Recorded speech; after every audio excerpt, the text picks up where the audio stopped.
Hello guys, in this video I'm going to show you how to save a document as a Word document in the Google Docs app. But before that, don't forget to subscribe and leave a comment down below, because at 10,000 subscribers I'm going to show you my whole YouTube revenue statistics and growth strategy. So without further ado, let's just jump right into it. First we have to open up the Docs app.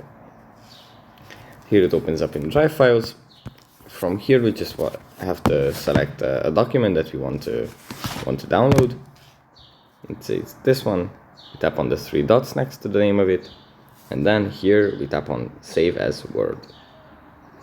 Then it's going to be saved, and yeah, then it opens up so we can view it in the docx format. And yeah, now we have a Word document here. So yeah, that's pretty much it for this video. Hope it was helpful for you guys, and I'll see you in the next one. Bye.